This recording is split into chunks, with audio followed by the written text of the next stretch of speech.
Good evening, everyone. Today, we're going to have a conversation about longevity. Longevity is not about eating perfectly or chasing the latest superfoods. It's all about answering a deeper question. How do you want to feel, move, and show up in your own life 10, 20, or 30 years from now?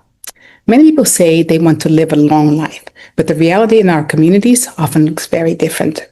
We're living longer on paper, yet spending more of those years on medications, in doctor's offices, and managing chronic disease that were once rare. So our goal kind of shifted from living fully to simply staying alive. That's not a vision of longevity most of us are carrying in our heart, at least I don't. And I know a lot of you would agree. So today we invite you to come to a conversation about longevity versus quality of life with my friend, Dr. Janice Walker, a double board certified family and lifestyle physician who helps everyday people improve their health using practical, sustainable lifestyle changes. Her journey into lifestyle and plant-based medicine began more than 20 years ago while she was in medical school after experiencing severe health challenges, and she will go into that for you more. So those led to her exploring plant-based lifestyle and the powerful connection between what we eat and how our bodies heal. Dr. Walker completed medical school and family medicine residency in Wisconsin and later relocated to Florida, where she has worked as a family physician in both hospital and outpatient settings.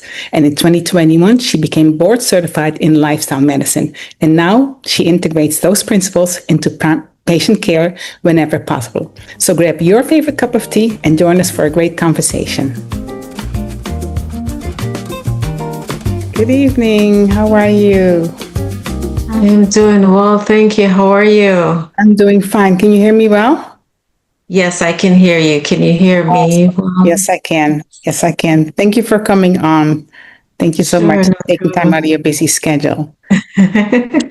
No worries. You look great. I like those colors. Thank you. Thank you. It's a little change. I was getting tired of the ponytail. So I decided to go bold and do something new. Okay. Got it. Yeah. So how's everything going? Everything's going well, just, reorienting myself for 2026. Yeah. Just putting things in place because it has to be a different year. Yeah. And in terms of how we eat, what we do for exercise, social interactions, things like that. So definitely looking forward to it. Awesome. Well, I did do a short introduction for you, but I did want to introduce our audience and have you share a little bit about yourself before we go on. And again, thank you so much for coming on. So I really appreciate your time. Sure. Welcome. Thank you for having me. You're welcome. So just tell us a little bit about yourself, about, the things that you do, the exciting things that you do to help us have a healthier community and so on and so forth. Sure. So I'm Dr. Janice Walker. I am a family and lifestyle medicine physician here in Davie, Florida. I have been practicing medicine for almost 20 years now. And over that time frame, seeing all the health challenges that individuals face and realizing that a lot of that could be prevented or minimized or controlled with healthy lifestyle changes. I have been focusing more on that the last portion of my career, so to speak, thus far. And we have seen the impact those healthy lifestyle changes can make on patients where they're no longer needing to take medications, or the dose is decreased, or the blood pressure is controlled, the cholesterol is controlled, things like that, diabetes. They're losing weight. So it's really important that, one, we impart that. I impart that to my patients, and two, I practice that. And, full disclosure, yeah. I do practice what I preach. I don't eat any animal products. Hence, why we're talking about plant-based lifestyle today and longevity, right? Yes. Awesome. And for those of you who didn't know, I'm also 100% whole food plant-based. I try to practice what I preach as well. And with all the challenges that come along with it, which we shall kind of touch on while we're going on. And the reason that I wanted to talk to you about longevity, because I thought it was important that as this year closes And we hear so much about healthcare. We hear so much about increasing healthcare cost, quality of food still not where it needs to be, and so many issues with our food, frankly. And that some people say that 70% of our food actually is almost toxic, or if not toxic. And the inability for a lot of people to have access to whole food, that we do see kind of a shift in how we think about longevity, because all of these things that I mentioned, healthcare, healthy lifestyle, impacts how long we live. But I wanted to step back for a minute and ask you about longevity and how we define that in the medical field. Full disclosure for those of you who didn't know, I actually went to medical school, but I had to come out of medical school because I started having seizures, and then when I went back, I decided to go into the public health aspect. So I learned a lot more of the epidemiology part, but in so doing, most of us didn't really learn a lot about the nutrition. But what I learned about longevity and what you learned about longevity, I just want to go into it for a minute. What do we learn in medical school about what longevity means to us? Can you expand on that a little bit? So generally speaking, and even, for myself going through medical school, when we hear the term longevity, we think about, okay, how long can we live? Right. How long did our grandparents live? And it's more about the number and not necessarily the quality of life that someone has. From my perspective and the way I practice, when I think about longevity, I think about how long someone lives, and I think about how well they live during that time. And there are a lot of factors that impact that. We talk about, plant predominant eating, exercise, managing stress, positive social interactions. All of those things impact how well we live and how long we live well. Right. So that's what I think of. And for those, the colleagues I have in this circle, they share the same viewpoint. So patients who are interested in that and really grasp that concept, they want that information. They want that support. So for them, longevity is, by definition, just that. And they want the things to be put in place that will help them to get there. Absolutely. And, that leads me to think about a time when I remember while I was working towards a doctor of public health, we took this class called Biological Basis of Public Health. And in that course, we learned just about every disease that you could think about. And so some of us felt like we were more, going back to, okay, let's go back to anatomy, let's go back to our first year in medical school. But the doctor was like, no, we're going to look at the biological basis of public health. And as I think about it, a lot of those case studies that we looked at were about people living longer, but living sicker. And so we had to then look at, what would we do if we had, for instance, a 47-year-old man who had high blood pressure and obesity, and almost predict, what was going to happen to him. And there was a study that we came across that actually, and this is more than 20 years ago, this study actually talked about the fact that in this new era at that time, in the early 2000s, the concern in the medical field was that children would not outlive their parents because there was so much chronic disease. So longevity was almost, there was a mismatch between what we considered longevity and what was actually happening on the ground, if you will. And I feel like that is still the case today. What is your thought? That is true. I agree with that. Far too often we're seeing cases or scenarios where we have children dying before their parents, and it stems in the majority of the cases from the lifestyle choices that are made. We see 10-year-olds, 12-year-olds, 8-year-olds who are classified as morbidly obese. They're 150, 200 pounds. They're getting up in the middle of the night eating large meals. They're not exercising. They're on the video games. They're not engaged in physical exercise or PE at school.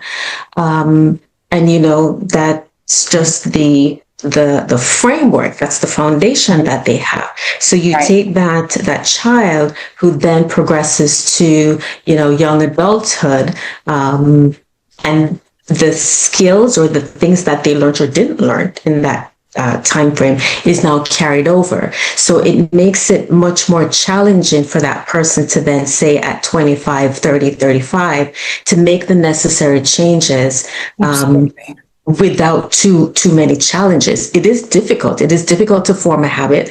It's difficult to break a bad habit and then form a new one. So a lot of support needs to be there for those individuals so that they can overcome those barriers and not develop the chronic conditions that we see now. And I think that on that note, that means also that we almost have to revamp our school system also, because a lot of our children are eating at school, but it's not just in K through 12. I did a study one time. Let's see, I think it was almost 4 years ago. No, 3 years ago, with college students. And I did it in March. The reason I did it in March was because March is Colorectal Cancer Awareness Month. And Chadwick Boseman had just passed away. Everybody knows this amazing actor from Wakanda and other amazing movies. But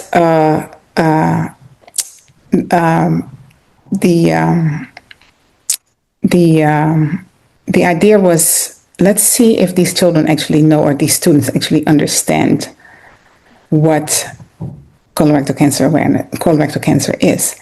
Out of the 30 students, nobody had heard of it.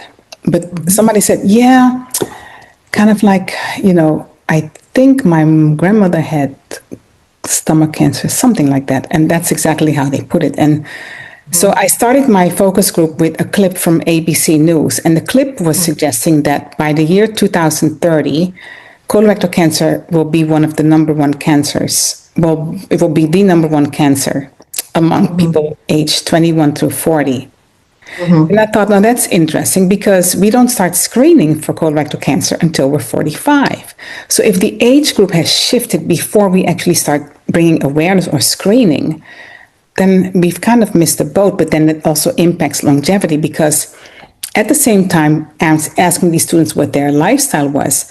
Most of them ate the fast food that was available in college, and I actually went to the cafeteria with them. And, it was easy to get the fast food because there's no way to cook in the dorms. There's not enough time because we're too busy studying, all of that stuff. And I started thinking, wow, this is just really interesting. Now, at the same time, I'm thinking back at the time too, when I was in school studying the epidemiology of disease, that we had students who were getting in the hospital because of chronic disease, like, high blood pressure, kidney failure, while we're studying public health, the health of the public. And so at some point, I almost felt like we were missing the boat. And we're like, okay, we got all this education about health systems and the epidemiology of disease, but the underlying issues were not addressed. And so I felt like, when longevity medicine became a thing, I thought, yes, we're finally starting to understand that we can't just go with traditional medicine and public health alone. We have to go deeper than that, right? And if we go deeper than that, then whole food has to become an aspect of it, because we finally in longevity medicine started addressing that it's not just our physical well-being, but also starting with our lifestyle. And so I wanted to find out from you, how did you make that transition from learning traditional medicine to then deciding, okay, I need to practice lifestyle medicine. It's better. That's actually a better way for us to achieve the goal of longevity. Right. So my transition to the plant-based lifestyle, so to speak, was more of a personal experience. In medical school, dealing with the stresses and all of that, I developed this horrible rash. And there were no triggers, all the tests were negative, but the dermatologist said, you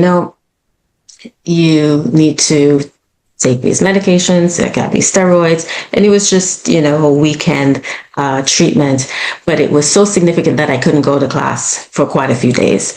And he said, manage your stress and watch what you're eating. And that was my first experience with, what am I eating that could be contributing to this? Right. And if this is just a rash, right, what about the other people that I'm studying and training with and taking care of in medical school? If the things that they're eating could be causing more significant problems, then we really need to focus on that. Yeah. So, I went through, I avoided eggs and I avoided milk and cheese and all of that. And would you believe that the symptoms improved? And I said, oh, this is great. But throughout my training, that wasn't much of the focus, which was surprising. And in hindsight, I look back and I thought, okay, we were missing the boat there.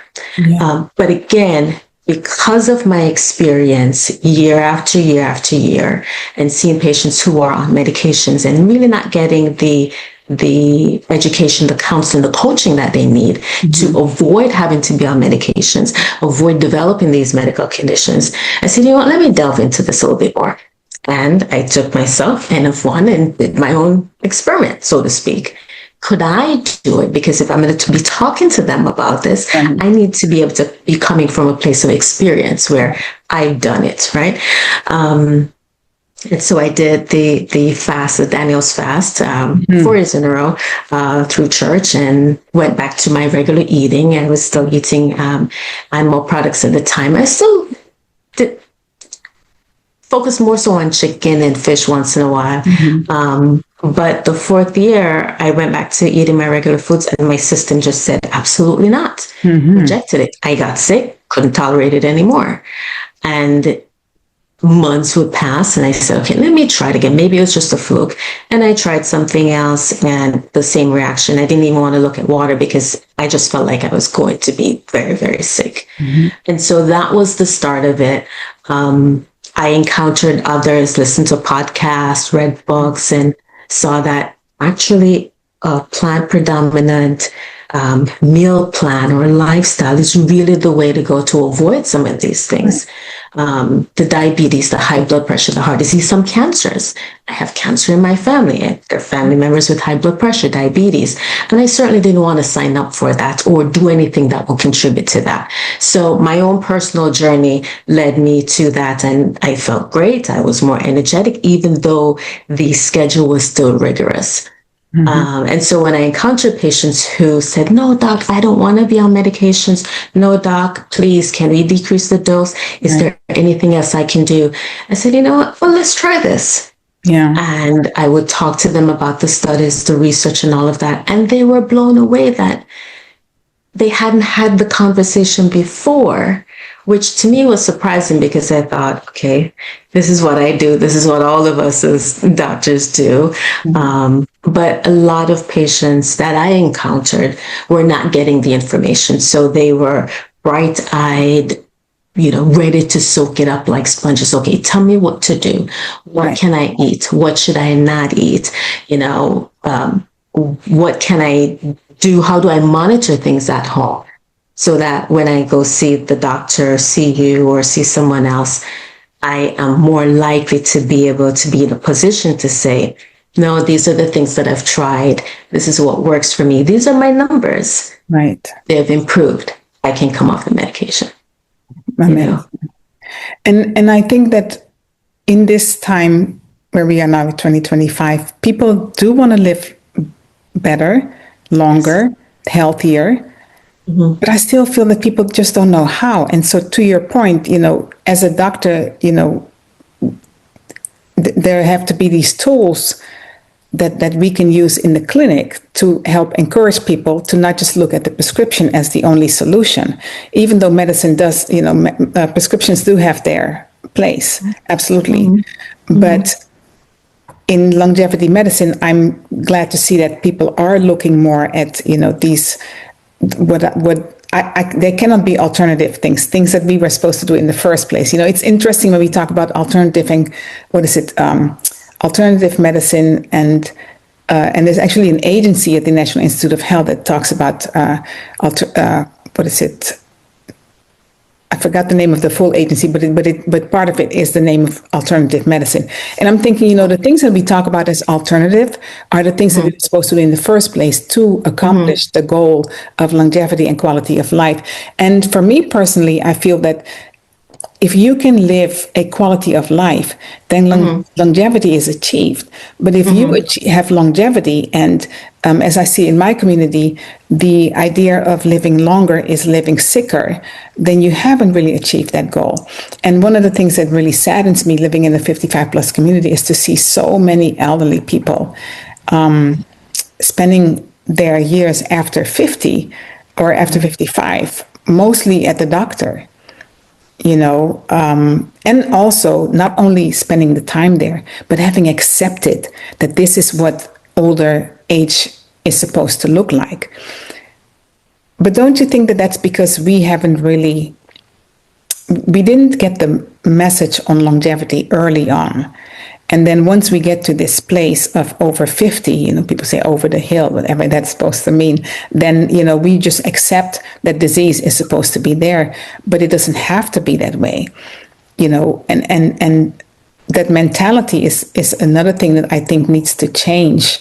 Not just that the providers have to change their way of looking at the patients, not just from a perspective of, I'm going to write you another prescription, but also from the perspective of what can we do with the underlying, let's look at the underlying issues and maybe change lifestyle before we start depending on these pills.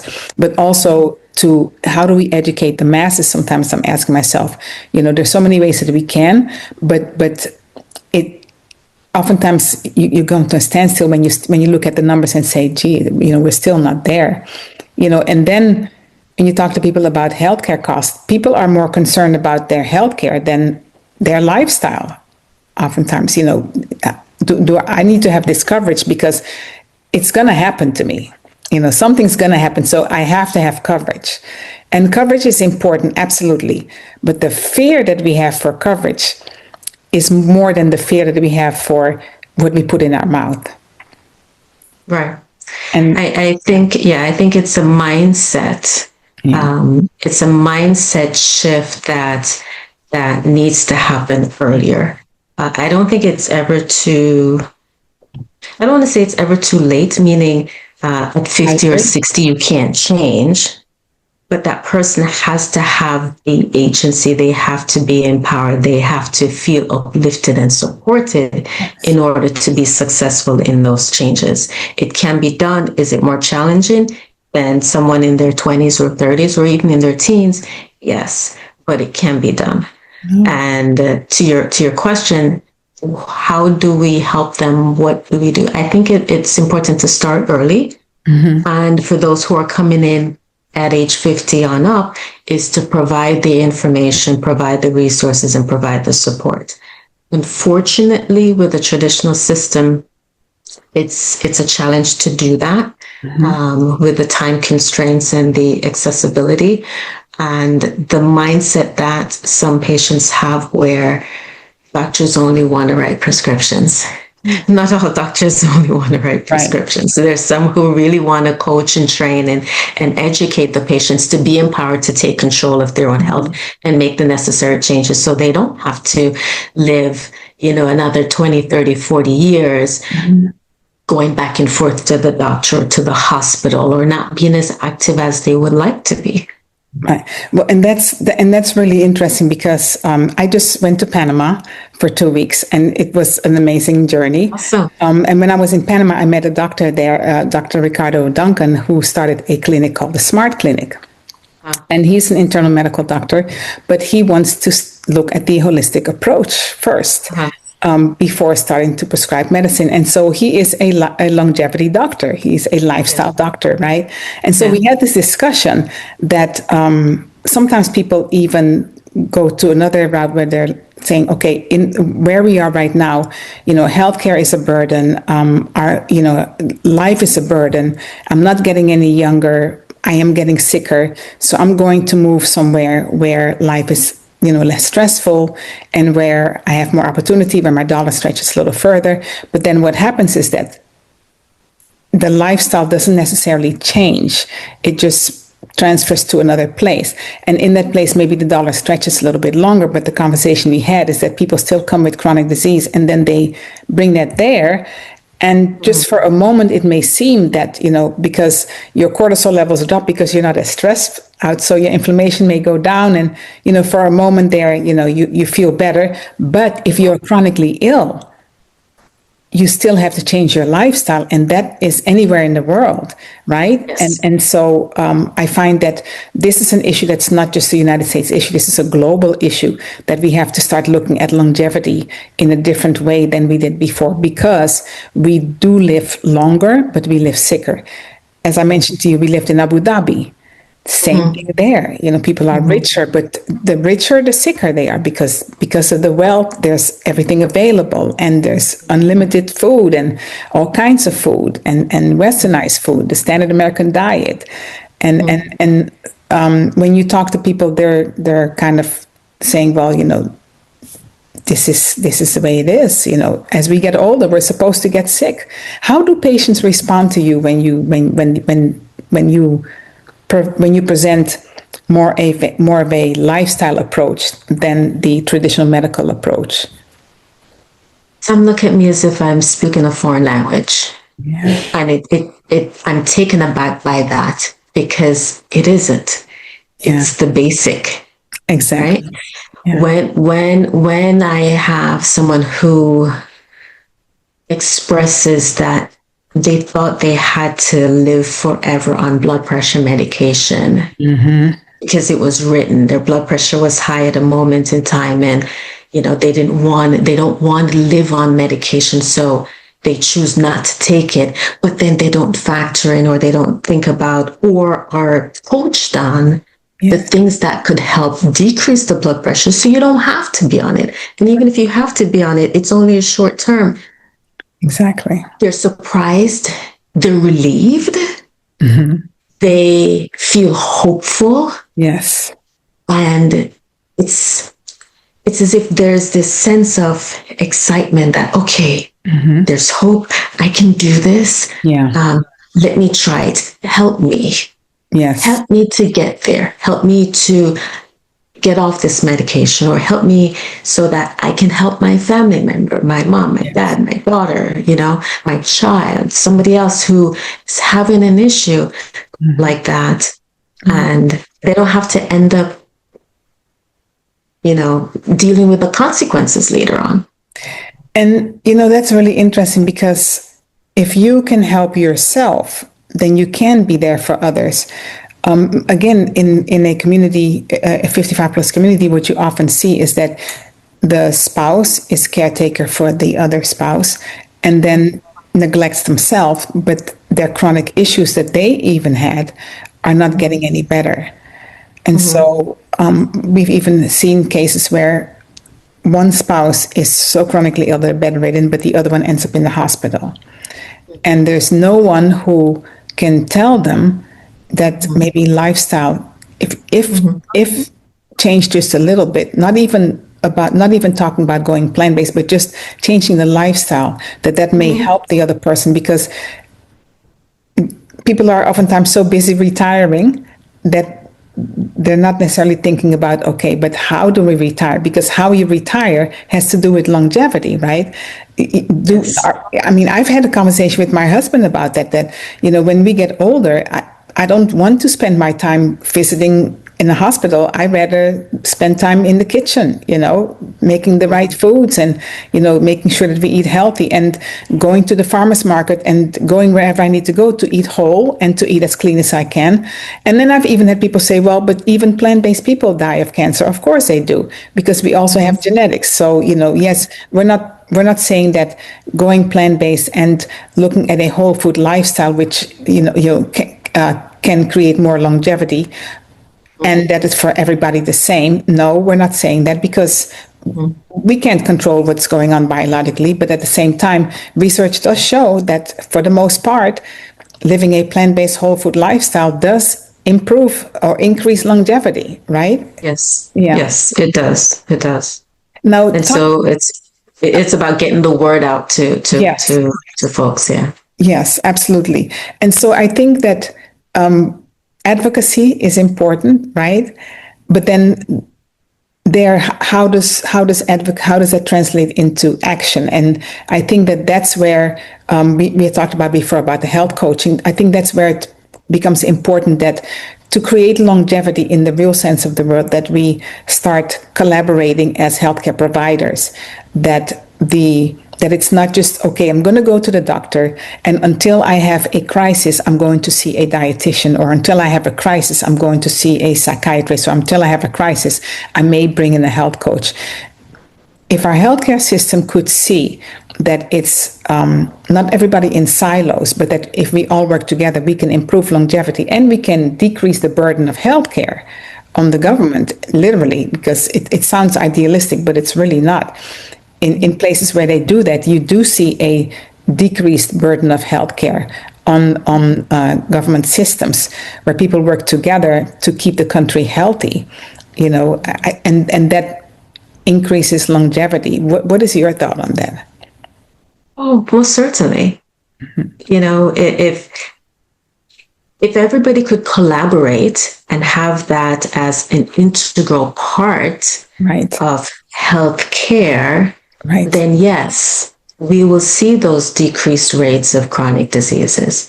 But until that happens, things will continue to progress and get worse. So for folks like myself and you and our colleagues who are on this path, talking to patients, doing podcasts, putting, videos out there, hosting events, things like that are really, really helpful in getting the word out so that patients feel empowered. They feel that, yes, there is another way, and it's spreading the word. One person gets the information, they make the changes, they feel the positive impact, they're observed to be doing well by those in their circle, and then those individuals start to change a little bit, maybe a lot, and before you know it, it's a ripple effect. So I think it's just coming together, realizing that we can't do this in our own individual camps. It's reaching out and working together for the better good for everybody. Yeah, I noticed that Advent Healthcare started creating these 65 plus clinics where they're focusing on the elderly, and it's more from a preventive perspective, but but that's just a start. And I think because the Seventh-day Adventist Church has long been known to live a vegetarian lifestyle, or recommend a mostly vegetarian lifestyle. But if other systems could do the same, then we could reach so many more people, and again advocate for a longevity type of medicine, not a medicine where we're just coming to prescribe, even though there may be some people who are in such a chronic condition that medicine is all they could do, right? But even when people are in the hospital, if hospital systems start looking at their food, as PCRM has been advocating for the food in hospital changing, that also increases longevity, because when you're in the hospital, sometimes the food is the worst that you can get, and then you look at the food, somebody just coming out of surgery, you're like, oh my God, this is really what they're giving me, and I'm supposed to heal, right? So there's so many systems that have to change, and so many systems that have to come together. So if we could just keep the politics out of it, unfortunately we cannot. Right. But on the ground, I think we can still do a lot of things. So I also wanted to ask you about, on that note, the American College of Lifestyle Medicine, who you are certified through. I think they're doing a great job of helping doctors to see that, hey, if you can get a little bit more insight in this, you can actually practice from a perspective of lifestyle medicine or longevity medicine, instead of just the traditional medicine without the lifestyle in it. Can you tell us a little bit about that? Sure. So, they do have residency programs for that specialty, and their medical students, if they're interested, can get the training earlier on, which is fantastic, because those students will be able to finish medical school, finish residency with that information. So they go into the practice setting, be it their own practice, a group practice, or a system, and they have that knowledge so that they can impart that to the patients. So I think that's a fantastic start to making that shift. But even before we get to medical school, before we get to ACLM, it starts in the home. Yes. Each individual Yeah. We sometimes wait for systems and organizations and other people to put things in place so that we can be better and do better. It starts at home.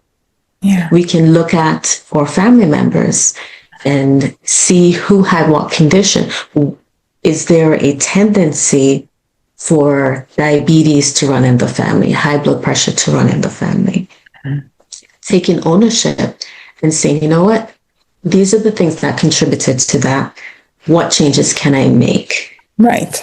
And how do I get the help? So speaking to the doctor, doing research, we're online for 1,000,001 things. Yeah. We can, Yes. we can, look up information about our health. But yes, it's fantastic that we have ACLM and the doctors that are coming through that program and getting the information, getting the word out and putting those things into practice. It's very, very helpful. And I'm glad to see that the movement is growing. Yes, no, absolutely. I think that if I'm listening to the news these days, there's such a focus on healthcare and the healthcare cost. And if we could just focus a little bit on taking responsibility, being the captain of our own ship, then yes, those concerns would not disappear about healthcare costs. But also we could, like you said, we could empower ourselves. I always try to empower people, do something for yourself so that when the day comes that you don't have to feel like, when the healthcare cost increases, that it just does it for a little bit because you are not chronically ill. Because as we all know, the cost becomes more astronomical the sicker you are. And if people can start saying, my health is my wealth and my health is my responsibility first, not that of the doctors, then, let's all see what we can do to figure out how to alter some things. People are often afraid of losing something. So when you tell people to change their lifestyle, it's like, oh my gosh, I'm gonna lose. But you're actually gaining, because you gain longevity by changing your lifestyle, right? Because you're eating healthier, cleaner, more quality of food. The way that food is prepared, that's another one.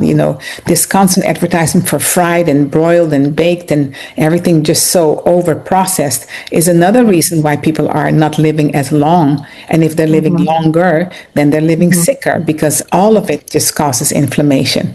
And the promotion of alcohol, the promotion of packaged foods, promotion of quick foods.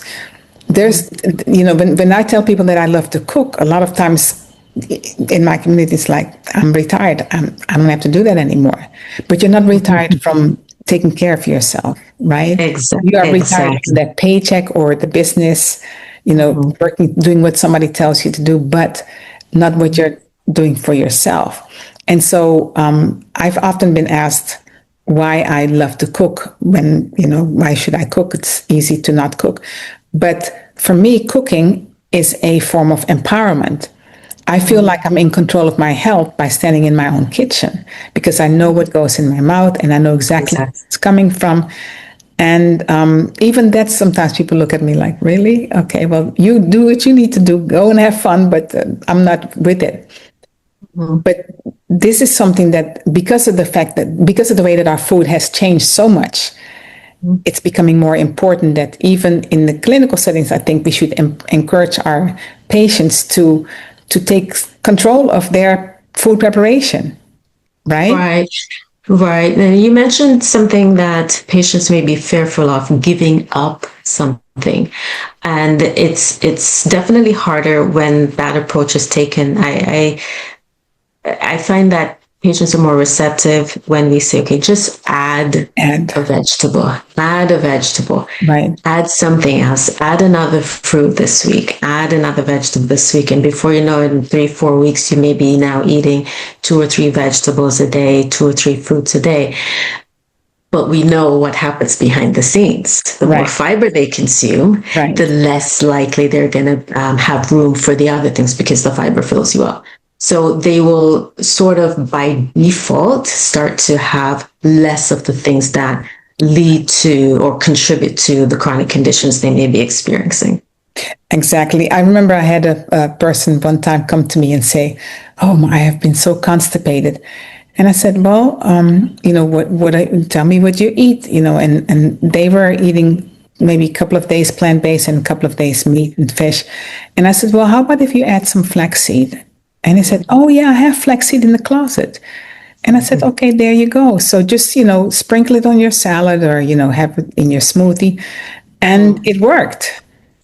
And so, to your point, sometimes it's not even about going over their whole regimen of what they're eating already, but it's just by adding something that will help you to move, help you to clean your system out.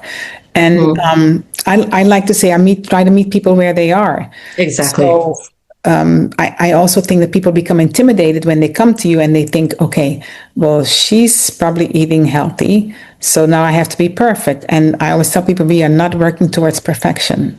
We're not working towards perfection. Helping people to understand that every little bit helps, right? And every step is a step towards you taking charge of what's going on with you. Then it's no longer about, oh, you should not eat this or you should not eat that. But it's more about, enhance what you're eating.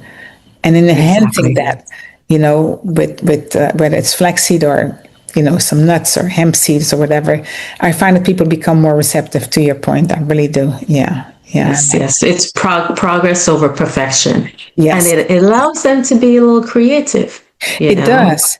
It does. And so I think ultimately, when we talk about longevity, that there is hope. There is hope for longevity, and there is hope for longevity in the right sense of the word, meaning that we live healthier longer instead of longer sicker. And that we have to continue to have these conversations because the communication is key. There's so much information on online. And I also want to point out that in this, in this new age of, veganism and plant-based lifestyle, processed food is not necessarily the way to go, regardless of what type of food it is. So going whole food is, to me, a better approach, and I believe that that's a good way to advocate, because I find that people are more receptive when you talk about whole food, because when you're talking about whole food, it doesn't sound as intimidating as saying vegan, because you're not telling people you need to remove stuff. You're telling people to enhance what they have, right? And I've had multiple people come to me and we've discussed what they're eating, and you can see the relief, and almost a blanket, falling off of them of fear that we were going to prescribe this whole regimen of, carrots and celery sticks and salads. But we do, going through, your lifestyle and just saying, hey, you can do this is a great way to do, even in the food desert. Even in the food desert, even in the food desert. So yeah, no, I'm hopeful. I'm hopeful. Yes. As concerning as it may seem sometimes, I am hopeful, and I believe that we have a lot of work ahead of us. But if we can start with encouraging also the younger generations to focus their medical studies and their public health studies on the entire picture and not on living in silos, and then encouraging them to get these trainings through the American College of Lifestyle Medicine or other venues that offer similar things, then we as practitioners can be of better service to our clients. Yes. And we can promote that it's not so bad to be coached about your food instead of just be given a prescription every day, every time you go to the doctor. Yeah, exactly. Absolutely. But before we stop, I would just want to say, do you have anything else to give our audience? Any more words of encouragement? Yes, if we can just focus on progress. Yes. Takeaways, progress over perfection. So just one small action, one small step, and that builds on itself and builds within the family and eventually builds with the community. So take one thing and make a small change and move forward. Now, for those who want to jump off into the deep end, go right ahead. We're here to support you as well. Yes. There you go. I love that. I love that. And I think that that's a perfect way to end for this coming to this end of the year, because we can start 2026 full of hope and with other tools in our hands. And I also wanted to ask you, do you want to give us some information where people can reach you if they want to talk to you and if they want to contact you about more advice about longevity medicine? Sure. They can reach me at livinghealthfullynow.com, send an email, or they can send me a message on Instagram at livinghealthfully_. Awesome. And we will also have that information in the description of this video. Thank you so much, Dr. Walker. And this has been a great journey with you. And we will continue the journey. We will continue the conversation. So I will have you on again. We will continue talking about this. I believe that even though there is a lot of information online, not everybody reaches everyone. So let's keep talking to our audience and let's keep building hope. And let's continue in the next year. So thank you so much. Thank you. Have an amazing new year. You as well. Thank you for having me. Appreciate it. Thank you so much. God bless. Okay. God bless. Bye-bye. Thank you for joining us here at the Hibiscus Tea Café. Please don't forget to like, comment, and subscribe, and share the information. Your health is your wealth. And I know that there's someone here that you know that can use this information too. So don't keep it to yourself. And join us next time. Until then, enjoy the tea.